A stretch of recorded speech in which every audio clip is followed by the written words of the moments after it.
Hello, everyone. Welcome back to I See What You're Saying, the Disciplined Listening Podcast. I'm Michael Reddington, and today it is my pleasure to welcome our next guest, Michael Clegg.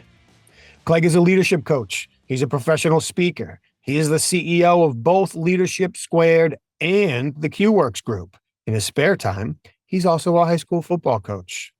He's coming to us fresh off of his TED Talk, and I'm really excited not just to share lessons and experiences from his corporate career, but also, in fairness, lessons from his transformation after the unfortunate circumstances that led to his TED Talk. So we're going to dive into many different topics, both personal, professional, and of course, at the intersection of both. So we're going to dive into ideas, including what does it mean to truly be an empathetic witness? How can we properly leverage time and space? The fact that, without a doubt, trust is the currency of leadership, the negative impact of unstated expectations, and so much more. So I really thank you all for being here today to listen to our conversation with Clegg. Thank you. Before we jump in, we want to make sure we thank our sponsors as well. So first, we have HumanTell. Please head over to humantell.com and dive into their blogs, their research, their library, their resources to learn all you can about how to identify what someone's likely thinking or feeling at any moment in time by evaluating their changing facial expressions and nonverbal behavior. Once you're there, enter the code Inclusive25 for 25% off of all of their best-in-class online training. I've completed it all. I vouch for it personally. I highly recommend it. That's over at humantell.com. Please also check out the International Association of Interviewers at certifiedinterviewer.com. That's where you can learn all about their educational calendar, both online and in-person events, their regional networks, all their networking opportunities they offer, their job boards, their networking opportunities, legal resources, so much more. It's all there. But while you're there, you can also learn more about the Certified Forensic Interviewer designation. What does it take to qualify, how to pass the exam, and then what's needed to maintain the designation and what it can mean for your career moving forward. All of that and more at certifiedinterviewer.com. And while you're online, please head over to Inclusive.com. That's where you can learn more about the programs that we are asked to customize and facilitate for our clients when we partner with their senior leaders, sales teams, and HR teams to teach them how to maximize relationships and results by connecting with people in unexpected ways through strategic and ethical observation and persuasion techniques. All of that and more over at Inclusive.com. Thank you all so much for being here again this week. We truly appreciate it. And now, without further ado, I introduce to you, Michael Clegg. What's up, Clegg? It is great to see you, man. How are you? Good, Michael. What's going on? Just another day in the life, man. I really appreciate you taking the time to join us today. Thank you. Thanks for the invite. Looking forward to it. Oh, man, this will be fun. And I appreciate you squeezing us in. You got Leadership Squared. You got Q-Works. You're a big TED Talk celebrity now. Yeah. High school football, and you still found time for us, man. So thank you. I don't know how it happened, but certainly did. Hey, speaking of the TED Talk, congratulations. I know that was a big goal of yours. You chased it down, you made it happen, and only a couple of weeks prior to us recording this conversation. So it's still fresh. And from you sharing some insight into the TED Talk, I know that a lot of that really came from, to put it mildly, an unfortunate incident that you were a part of, but then all the things that you learned from that and how you tie it into the work that you're doing now. So I don't want to take away from your TED Talk. I'm going to put a link to it in the show notes so people can watch it, of course. But for a quick summary, could you walk us through, to the degree that you're comfortable sharing, in short, the experience that you had, what you learned from it, how that turned into your TED Talk? Yeah, no, thanks for the question. Interestingly enough, I did find out yesterday, because there is a whole process, which, doing the TED Talk is one thing, but learning the process of applying and going through the interview process. And then after you do it, there's a whole process that TED has to go through. So I did discover yesterday that within the next week, I will be hearing from TED about getting that thing approved and officially on the TED site. So as soon as that happens, I'll certainly get that link for you. But about a little over a year ago, there was an accident, and it certainly flipped my life upside down. to just summarize the accident piece, there was a gentleman that was standing on a bridge that jumped off in front of my truck and unfortunately ran over him, and he did not survive. And that alone, right, is probably a shock for the listeners. That's not something you hear about every day. The weeks and months following that, it was obviously in a pretty rough place. I would say 3 or 4 months specifically. Didn't want to get out of bed.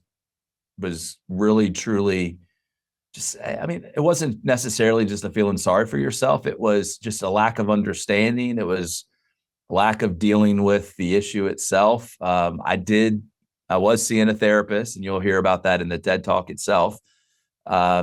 It was one of those things that there were more questions than I had answers.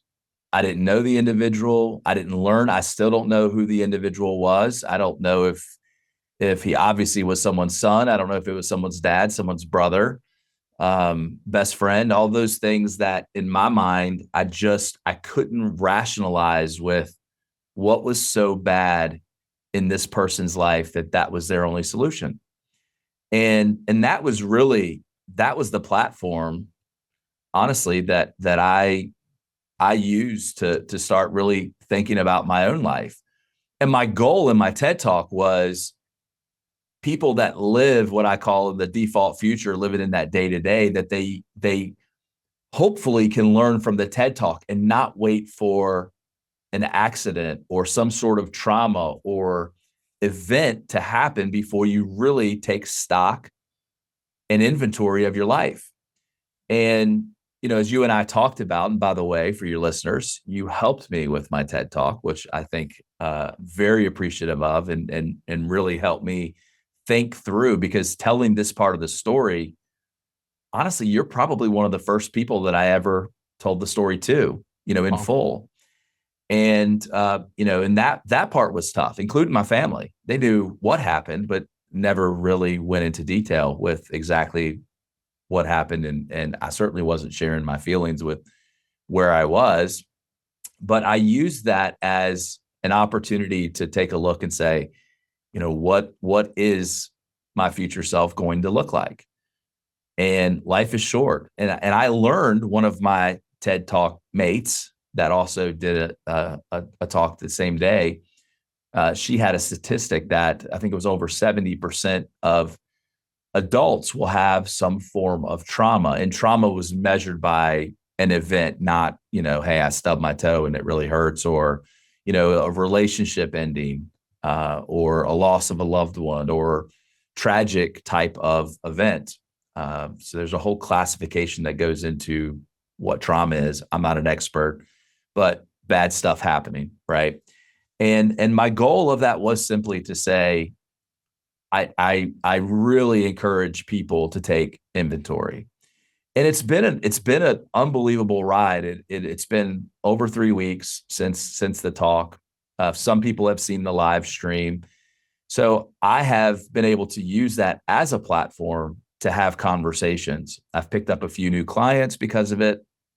And it's been an unbelievable, and I'm sure we'll get into the journey aspect of it, to how I used it, but it really has changed everything in my life. And, when I talk about being your future self, by most people's, that's keeping score or measurement, I had a fairly successful life up to that point. I was the CEO of an organization. I'd had a pretty successful career. Financially was doing okay, not as well as I would have liked, but doing okay. But when I really started taking stock, what I'd realized is that the last decade, I was pretty stagnant. So from the time that I was the age of 40 until I'm 50 today, and I wasn't quite 50 at the point of the accident, but for the last decade, I wasn't growing. And the old adage, adapt or die, right? If you're not growing, you're dying. And I realized that that's exactly what was going on. And I even did stock. I took inventory of my bank account, and my bank account hadn't grown. So And what I realized was that I had stopped dreaming. I had no longer put big goals in front of me. And when you really take a step back and you go, gosh, the last decade, I'm not growing. I mean, just by not touching money, every 7 years, your money's supposed to double according to, financial experts, right? So the fact that my bank account was stagnant was very eye-opening for me. So I'll stop there because I know there's a lot of different places we can go with that, but it's been life-changing. I can only imagine. And I certainly appreciate you sharing as much as you've had with me. We've had previous conversations where you've gone into depth, and hearing you not only recount what happened, but how it caused you to retake stock in your life, personally and professionally, all the way around. We'll talk about some of the new things that you're doing that became a catalyst for. But I appreciate you sharing that. And it did cause me to start kind of looking at some things a little bit differently too, and taking a little bit of stock myself. And one of the things that you said when we were talking prior to your TED Talk was you mentioned this concept of the empathetic witness.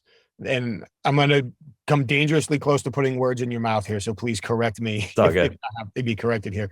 But talking about how there were lots of people around you that were really trying to help, like they were sincere in Yeah. trying to help, but they weren't necessarily trying to help in the way that you needed it. And to Yeah. fairness, they weren't capable. They didn't know, like they were doing the best that they could.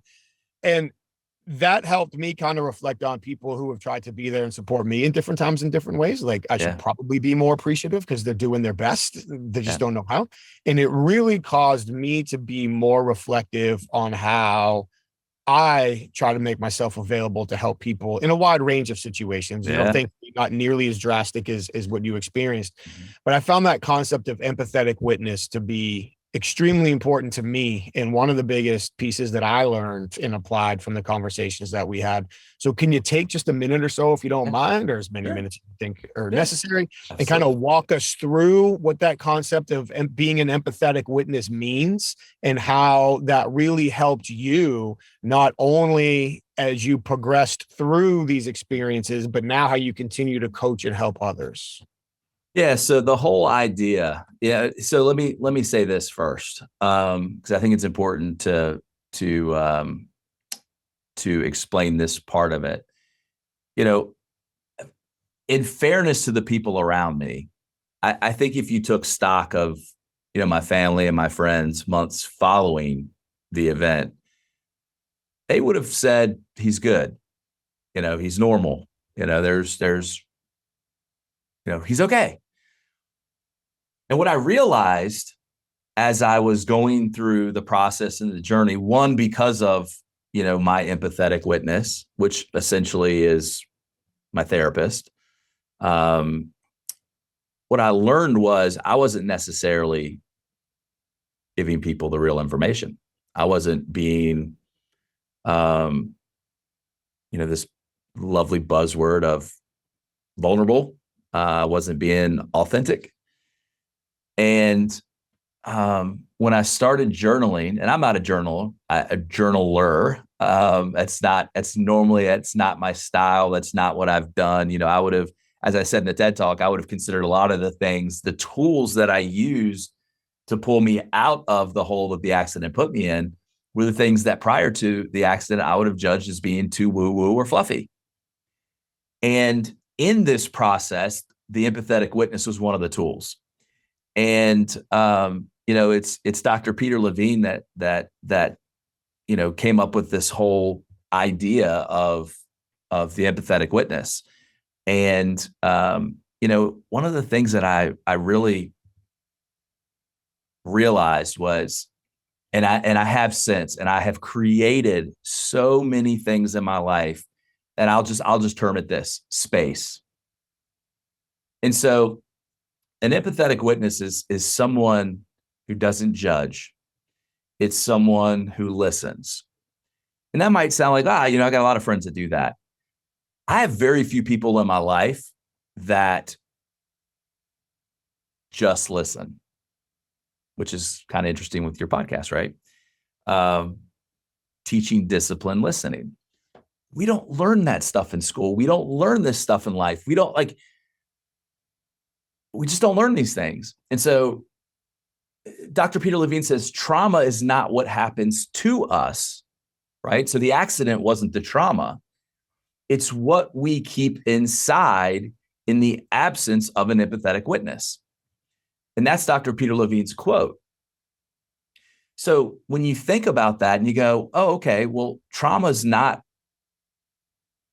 the event. Like most of us think of trauma as, I was robbed at gunpoint. That's trauma. No, that's not trauma. That was the event. That was the tragic event that happened.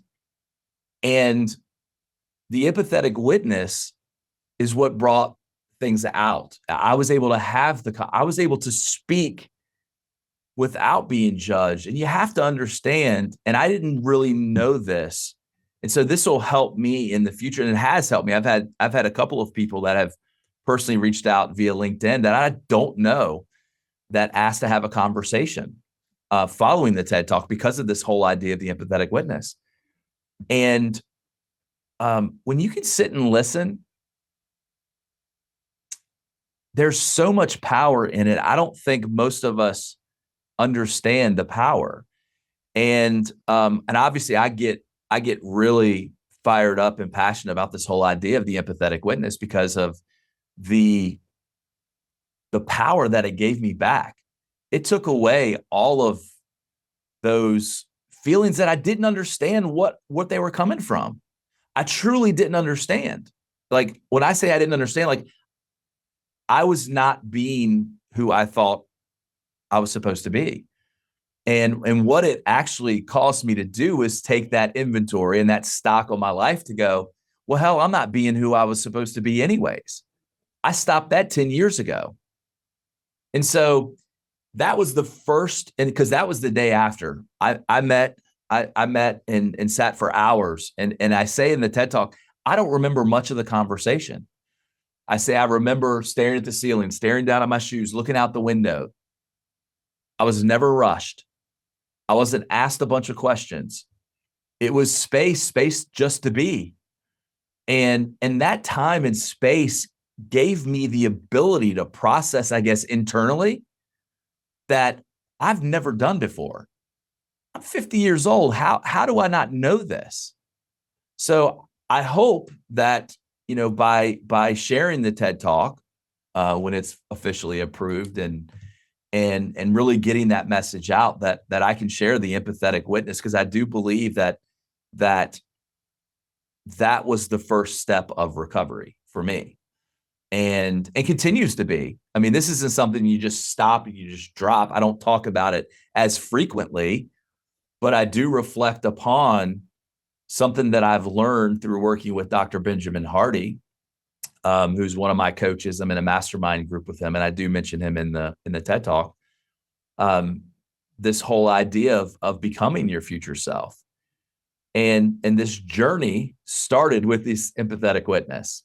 So I'll stop there because I want to make sure, in case you have any questions or want to dive deeper on the empathetic witness, because I can talk about this the entire time, because it really impacted me that in such a positive and enlightening, more than anything, way that I kind of found who I was supposed to be because of this. And I could tell when we were, and I appreciate your kind words about preparing for your TED Talk, but as we were working through that in a couple of different conversations, I really felt like the impression I was getting from you was the impact of this concept of the empathetic witness, and seeing the impact that it had on you is really what created the impact on me. Yeah. And I feel like you also said something very important in there that I've been guilty of at minimum 5 billion times or so in my life, which is not giving people the information they need to actually help. Yeah.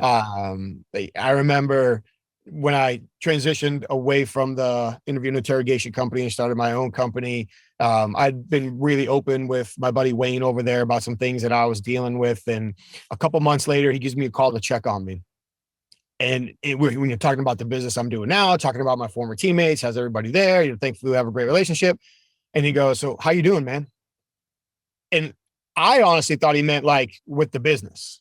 Yeah. So I answered him like, I'm doing good, man. I'm Yeah. doing good. Everything's good. And he goes, no, but how are you doing? I'm like, Yeah. honestly, man, I'm good. And he says, yeah, but that's what you always say. Yeah. True. And that was like, okay. I misinterpreted your question. Yeah. And then, I went back and answered the question more directly. But it's It's because it's a throwaway question. for a We, lot. we, Yeah. we say it 20 times a day. I mean, I walk in my office this morning and I go to all the employees. Good morning. How are you doing? What's going on?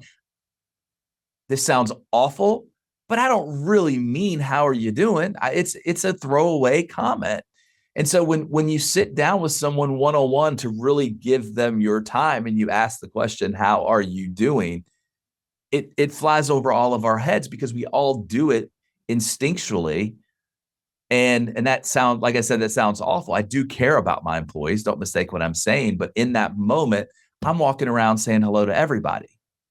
So if I really meant it would be a 3 hour, morning introduction every day to talk to every employee to see how they're really doing. So, it's fair. And as men, typically, and stereotypically, it's a stereotype for a reason because a lot of men do suffer from that. We don't talk about our feelings, but that's the crazy thing.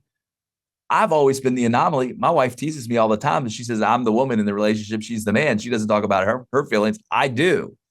So the fact that I have this crazy event in my life that happened and I didn't talk about it, there's something deeper, right? And I can't describe it. I don't know if it's guilt.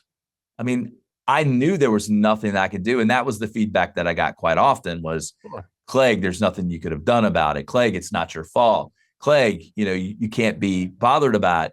Like, and in reality, all of those comments, and I got them frequently when people would hear. I mean, it would be 6 months down the road, and I'd see an acquaintance that I hadn't seen since the accident, and they always brought it up. And it was one of those three responses was, hey, it wasn't your fault. Man, I'm so sorry that happened to you. But, could have been anybody. That was the other one that I get frequently. And while those things are true, it didn't help. It's not helpful. Like, yeah, I know. I get it. So I understand the throwaway question. And it does kind of shock the system when you go, oh, you really want to know how I'm doing. So I totally get it. It's just human condition, right?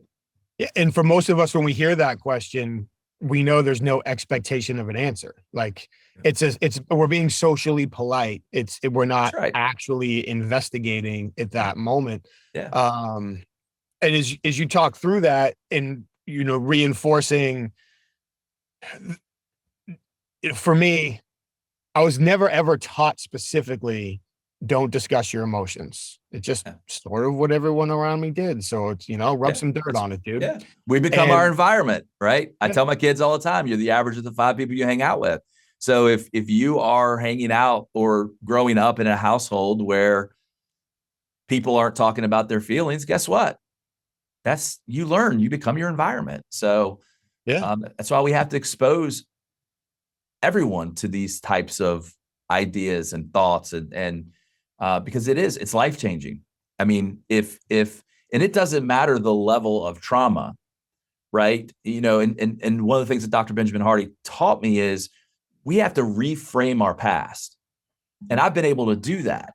And this sounds bad, but bear with me here on this whole process, or the theory is the accident didn't happen to me, it happened for me. And that's not to diminish that someone lost their life, right? I don't control the events that happen to me.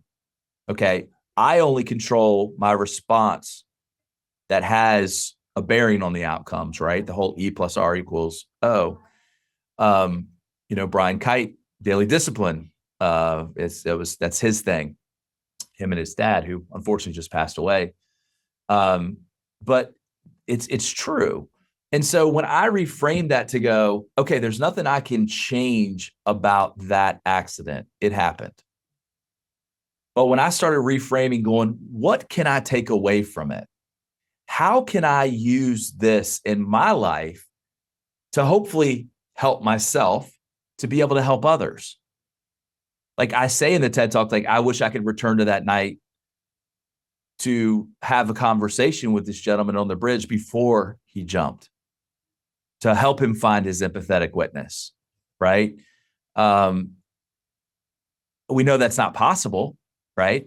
But there's someone else that's going through probably something similar, or is going through a tough time at work or at home or whatever the situation may be. Like I don't measure trauma. That's not my job, but I know when bad things happen to people, we tend to bring out the worst part of ourselves. But if we can reframe that and really truly try to think of what is the good that's going to come, how can I use this that it happened for me, and use that as the platform, I'm telling you, man, it is freaking magic. And I don't believe in magic, but I believe in this. My life has changed. I've done more in the last 6 months of taking steps to be in my future self than I have the last 10 years.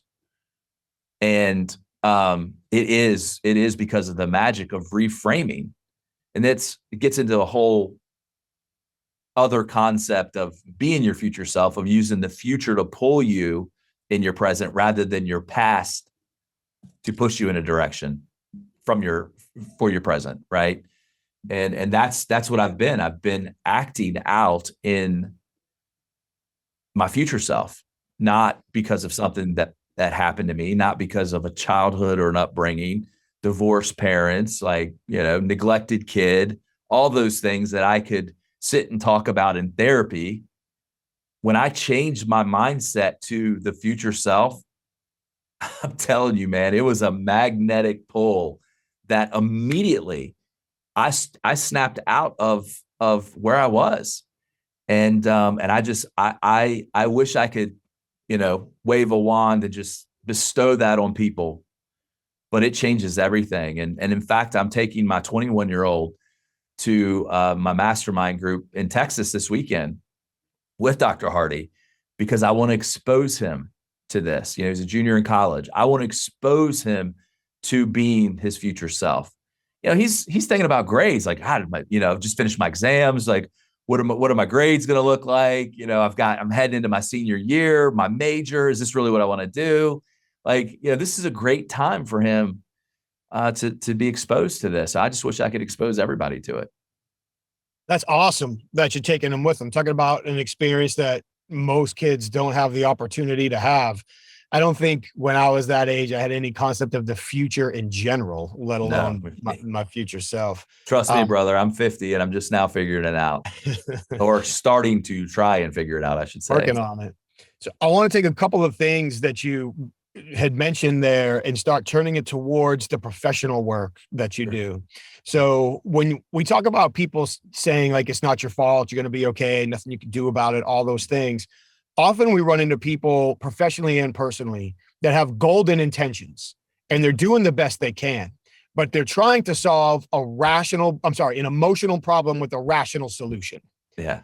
And it misses the mark. Yeah. And that's a pretty obvious example where somebody's involved in a traumatic personal event. Everyone else is giving them the reassuring, hey man, it wasn't your fault. You're going to be fine. Nothing you could do about it. It's not on you. Don't worry about it. He made his choice, whatever, time and place. Yeah. Bad things happen to good people. Okay, great. All those things are true, but none of it makes me feel any better because I'm having this emotional experience.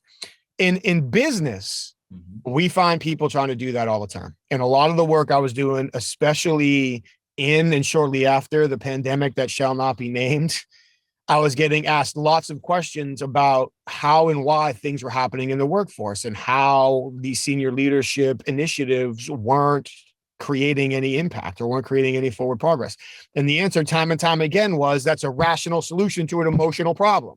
And people would look at me like I had 5 heads for about 30 seconds and like, oh, yeah, you're right. As leaders, we look at everything pretty pragmatically, pretty strategically. It's on a chessboard. We have our vision. Here's what we're going to do. So here's the obvious next play. We hope we've got a vision. Good point. The people we deal with are having emotional situations time after time after time. So a lot of, on the professional side, where I believe I've heard from you, is these experiences have taken you into this concept of creating more humanized leaders and humanizing relationships. So to use this as a background with your work at Leadership Squared now, well, I guess two questions. What's it mean to be a humanized leader or to show humanized leadership? And how do people develop that skill set?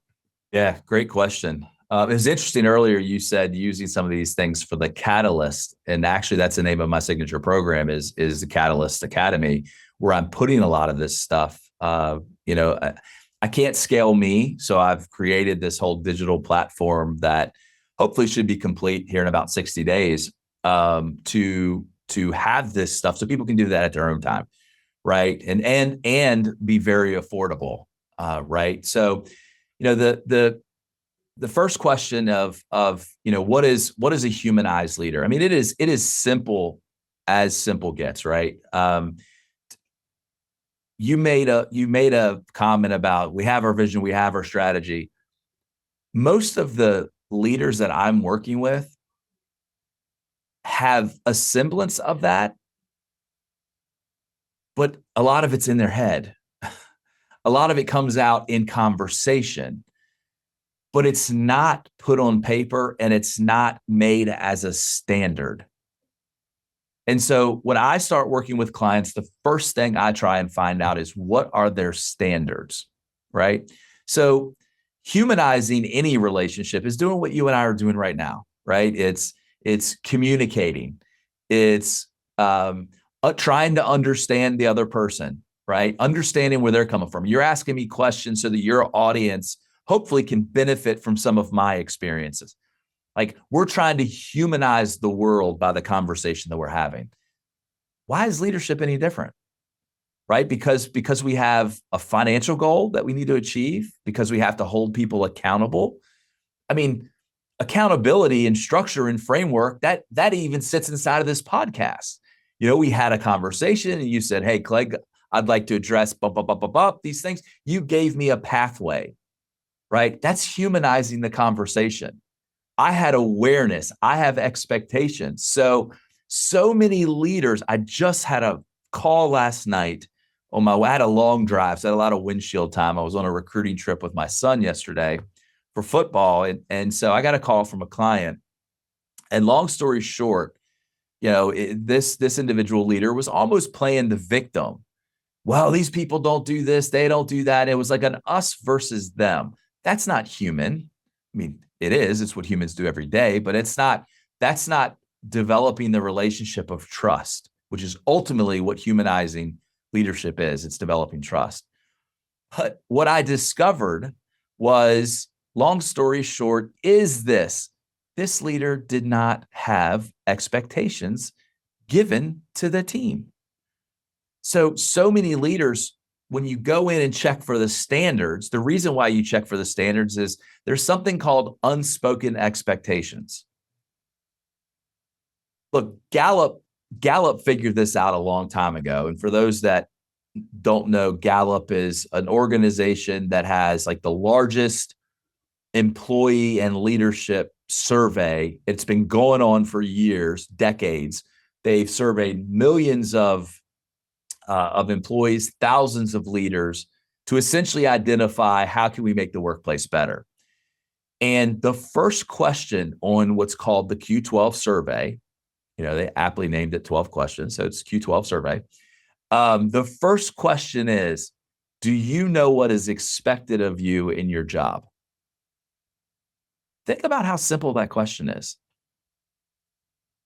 It wouldn't be the first question if expectations or unspoken expectations was a big problem.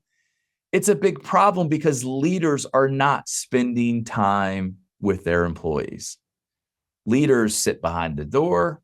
They are in meetings all day with their leaders and their peers and working on strategy and all of these things. None of that shit matters if you don't know what is expected of you.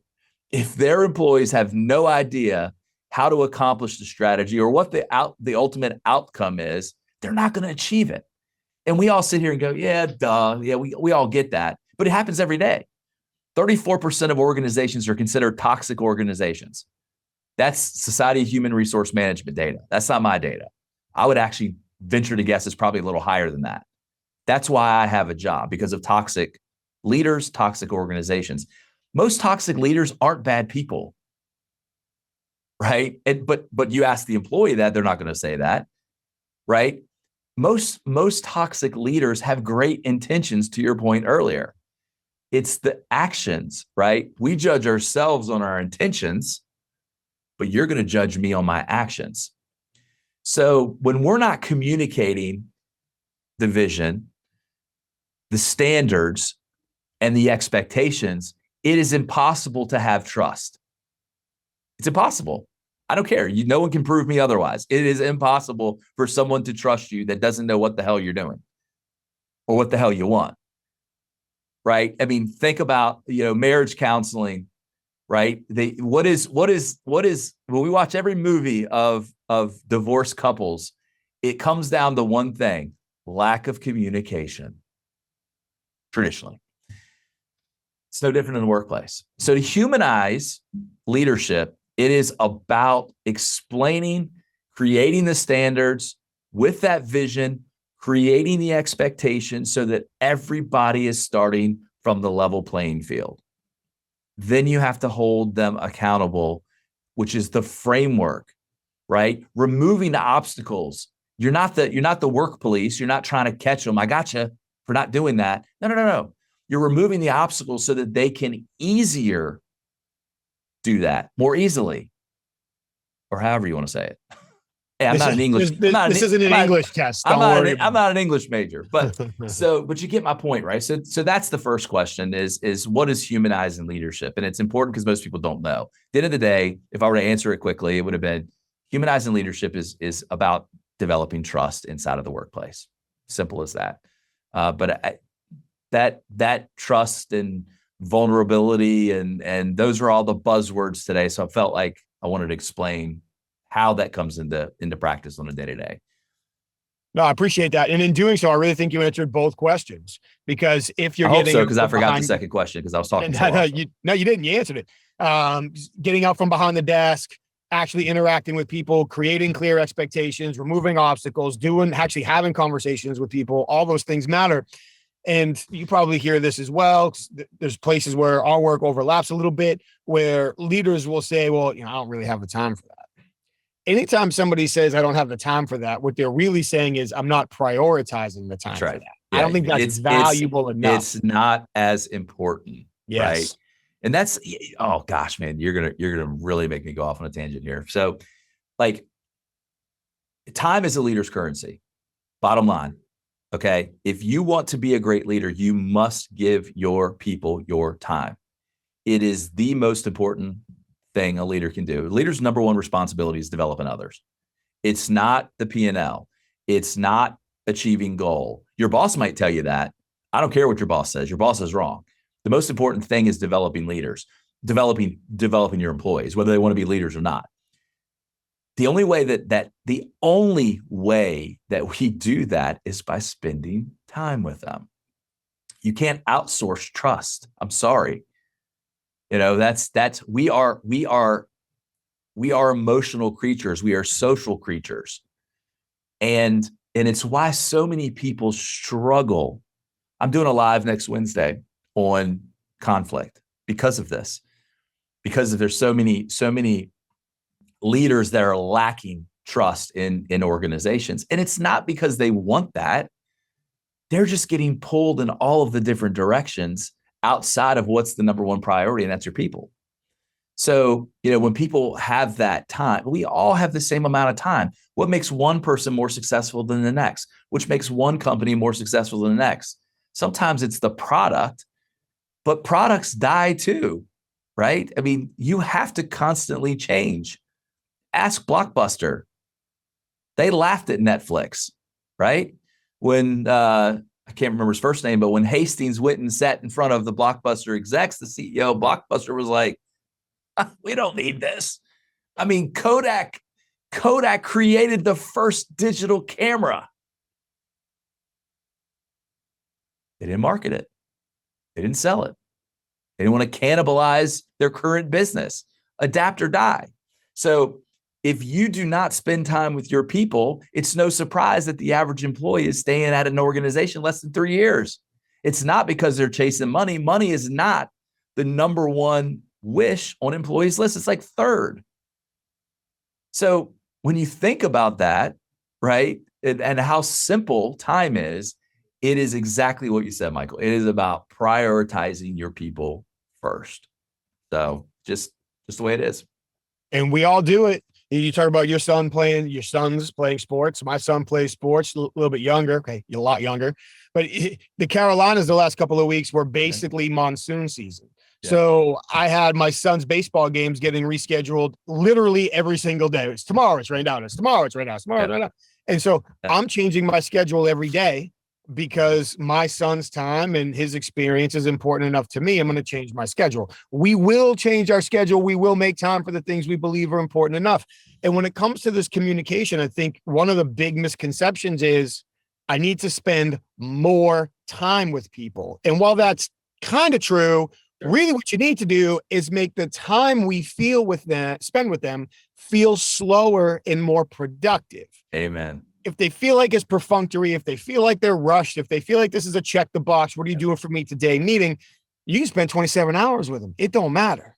Yeah. What matters is that the pace of the meeting, like you said, the humanization, the conversation, the two-way back and forth, the mutual value, that's what matters. So if all you have is 5 minutes to spend with somebody, make that 5 minutes feel more valuable. Don't spend 10, just Absolutely. make that 5 minutes feel more valuable. Yeah, no, oh gosh, man, when you start talking about linear time and the whole, Newtonian idea about time being linear, that's how most of us are taught. Time is not linear. It's really not. And Einstein proved that, right?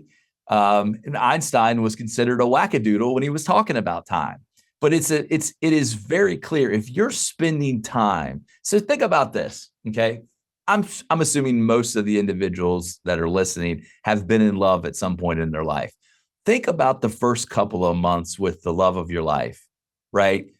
When you spent time with them, it flew by, right? An hour seemed like a minute, right? When you go through all of that, but if you put your hands on a very hot stove, let's not talk about boiling water type hot, but let's talk about very uncomfortable. An hour feels like 10 hours. How do we explain that? Time is exactly the same. It's the same amount of time. How do we explain that? Well, we explain that Einstein says time's not linear. Time is relative. If time is relative, right? So to your point of whether it's 5 minutes or 10 minutes, or whether it's an hour, it doesn't matter. It's the meaning behind what comes out of that. What is the outcome of the time that you spend? That's why inside of Leadership Squared, which is actually a framework that I have, Leadership Squared, the square stands for culture and connection. There are 4 steps to connection. One of them is one-on-ones, right? Which are very important. And we do one-on-ones, what we call a 60-30-10. 60% is performance, 30% is professional development, what's in it for them, right? And then the 10%, the last part of it is just casual conversation, getting to know them, right? Non-performance related. Okay. Then you have skip level meetings, which is essentially a leader meeting with the person that reports directly to them, their people, right? You're skipping a level because that is how you're going to learn about the person that you need to coach. You're going to learn their style. You're going to learn that directly. And it's not a gotcha meeting. These need to be somewhat regularly, prefer at least once a quarter. In regarding frequency of these, and your leader knows that you're meeting with their employees because it's not a gotcha meeting. It is part of the coaching process. That ought to be part of your culture, the coaching process, right? Then you have the third meeting, which we call breaking bread, which here, we've got a nice little walkway around, our building. So, I'll just grab somebody and say, hey, let's go for a walk. Right. And that we call that the breaking bread. It can be anything that the employee wants. It's 10 minutes of your time. We all have 10 minutes of space, right? If you don't make it, because one, our brains need that decompression and you need to get outside, go walk, move your body a little bit. And then the last meeting of connection, which I think is the most important, is what we call the stay interview. And we do that twice a year. And it should not be outsourced to HR. And so many people outsource because of, employee surveys. Hate them, by the way. Performance reviews annually. Hate them, by the way. If you do stay interviews, you don't need either one of those. Now, you could couple them with stay interviews, certainly if you want to. But a stay interview is essentially you're asking 5 questions. You're spending 20 minutes with them. And the 4th question is the zinger, which was, when was the last time you considered leaving? And most people go, oh, nobody's going to answer that truthfully. I call bullshit, because you've developed trust. And you're learning directly from the individual what is important to them. And over a period of time, the trust, it can't help. It can't help but be built, right? Because you are helping them achieve the things that they want most in life. And it's okay to talk personally and professionally. I leave that up to the employee. I always say, hey, I'm an arm's reach. So you tell me how much you want, how much you don't want. I'm open for anything. Typically, when the trust is being built, I get a lot of the personal goals and the things that they want really in life that are meaningful for them. Now the job of the leader is to connect that purpose with their role, right? So it's like, oh, I'm scared to talk to them. They want to own a business. Help them figure out a way to own that business. You will get the most productive employee for the next however period of time, right? Going out and buying a business, the average employee can't do that tomorrow. But if you can help them achieve that life goal, I promise you, not only will they be impacted in the work that they do, but the people around them, because we do become our environment again. So the people around them will be equally as productive. And they'll know, oh, Clegg's helping you figure out how to buy a business. What goals do they have? Just connect it with the work. Nothing's forever. You're not going to keep an employee. Some employees you'll keep for 20 years because of that. Some of these things people can do and keep their job. Over 50% of people have a secondary gig. So anyways, I know I went off on a tangent on that, but it's all about trust and connection and time. Those things need to be put on your calendar first. And it doesn't take that much time. The more frequently you do them, the more time you actually gain, because it takes you less time to do these things.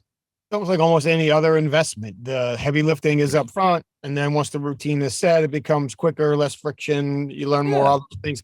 And even to your point about helping people, whether it is own a business or maybe segue into another industry or do, the more we show genuine support and interest in that, you actually increase the likelihood that they stay with you. You 100% do. Because now they're getting the input, they're getting the responsibility, they're getting the idea ownership, they're getting all the things that come with whatever this other idea that they want to do is.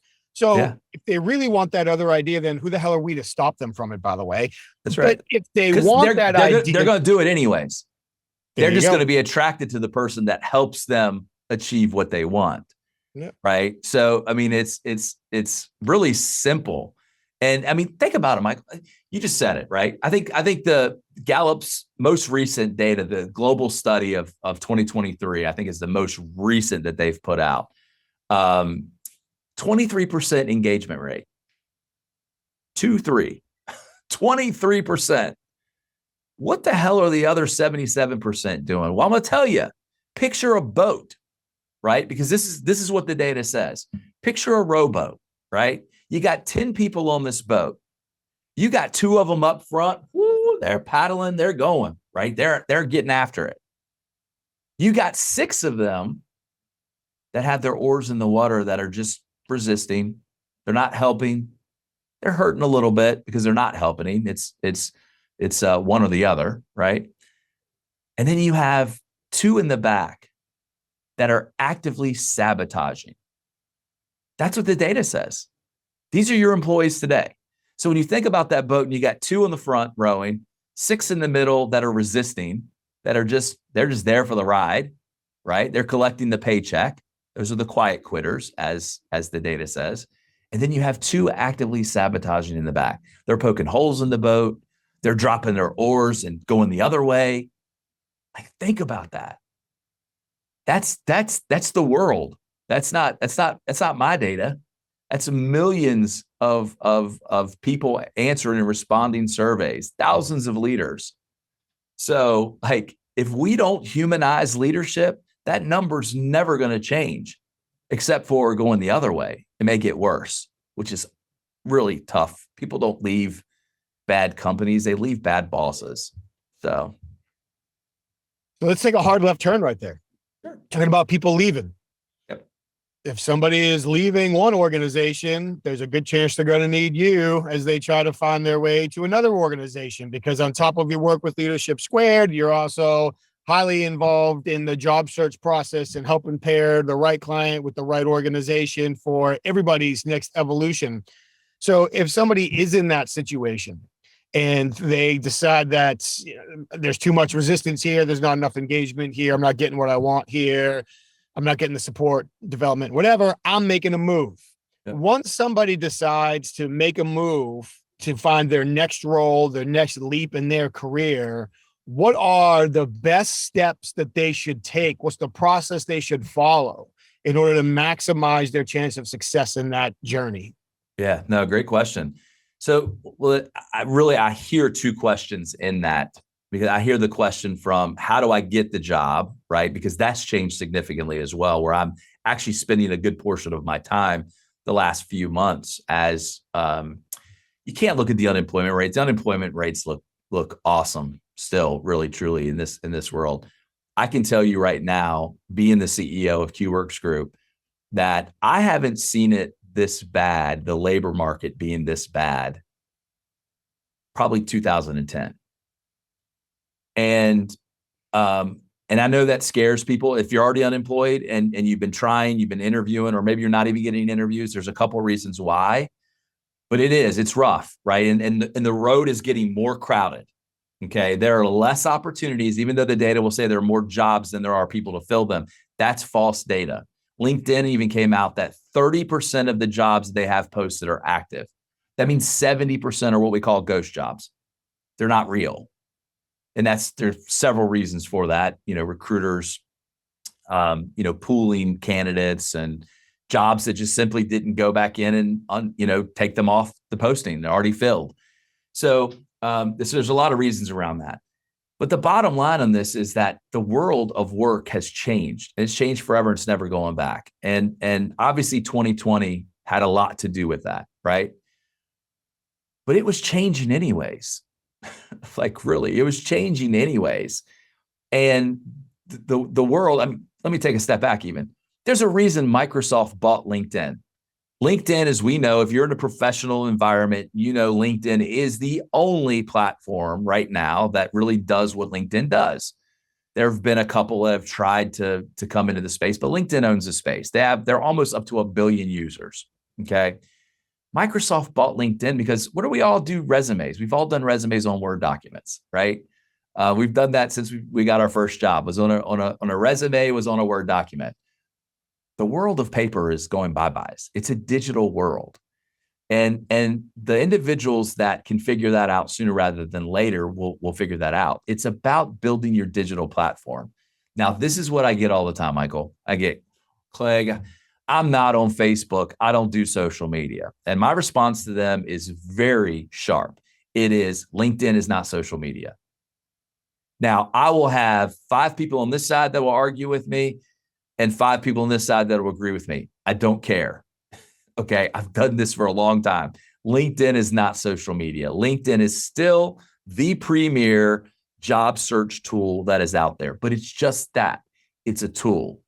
And so if individuals are employed, they can start this now. If you're unemployed, I wish, the old adage, best time to plant a tree was 20 years ago. The second best is now.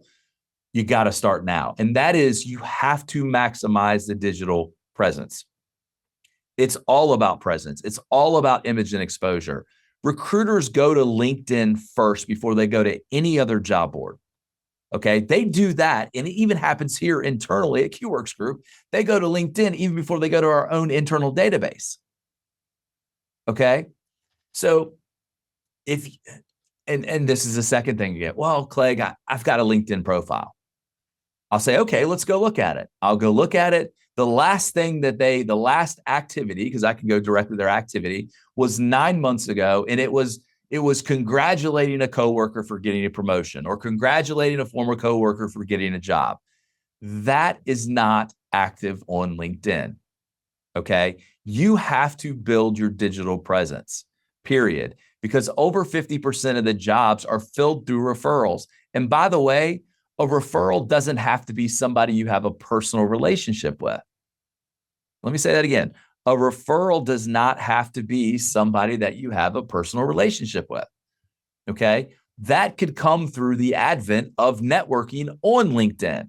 So what does that look like? Okay. If you're employed, go get a virtual assistant that you're going to hire to do this for you. And it's not terribly expensive, right? You'll make it back when you get your job. But I also tell the folks that I'm working with, keep that virtual assistant so that you can stay active on LinkedIn. Have them help you write content. And I'm not saying you got to put a newsletter out every week, but if you are in a field, let's just say you're in the tech field, you're in technology, which is being entirely disrupted with AI, right? If you're in that field, you should be posting content on the knowledge that you have, because you have to build that presence. You have to build that image, right? What do people look at you as when they see your profile? And I assure you, if you don't have activity, you're going to be put in that busy lane with everybody else, with the other 84% of people that aren't active on LinkedIn. Would you rather be in that lane, or would you rather be in the lane to get you to your destination a lot sooner, where there's only 16% in that lane?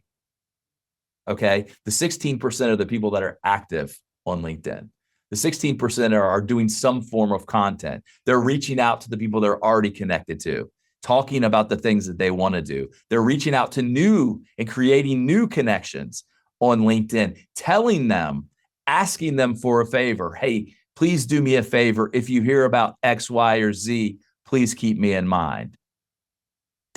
These are the things you have to do. So it's not that you need to hire someone and they're going to fake your LinkedIn profile. That's not what I'm saying. You're going to have them help you manage the process through that. So it's changed, Michael. It is not going back to the way that it was. You have 70% of the jobs that are not real, but make yourself feel better by sitting at home, sending 50 resumes a night. Go ahead. That's fine. And then wonder why you're not getting callbacks. These are the facts. I don't make them. I deliver the information and try and figure out a way through the obstacle. And this right now is the only path that I see is networking, like we used to do 10 years ago. We'd go to a bar, recruiter sponsored it, and you meet 75 new friends, and then you leave and you go to the networking event a couple of weeks later, right? Well, they still have those things, but they're few and far in between. But now we have to use LinkedIn just like that networking event. The game has changed, and it's only going to continue changing. We would probably need another 2 or 3 hours to talk through all the different things you've got your hands in and all the different ways you help leaders and organizations. I'm grateful for all the time that you spent today, and especially opening up with the accident and how that led to the TED Talk and Leadership Squared and the Humanized Leader and all those things that came from that. For the people who are listening and they want to learn more about what you do, how you help people in all of your organizations and endeavors, where do they need to go? Yeah, I would say go to my LinkedIn. I do have 2 folks that help me with my LinkedIn, so they stay on top of my messages, because LinkedIn, there is a lot of spam on LinkedIn. It is frustrating. The more followers you get, the more pitches you get, cold pitches you get. I would say go to LinkedIn.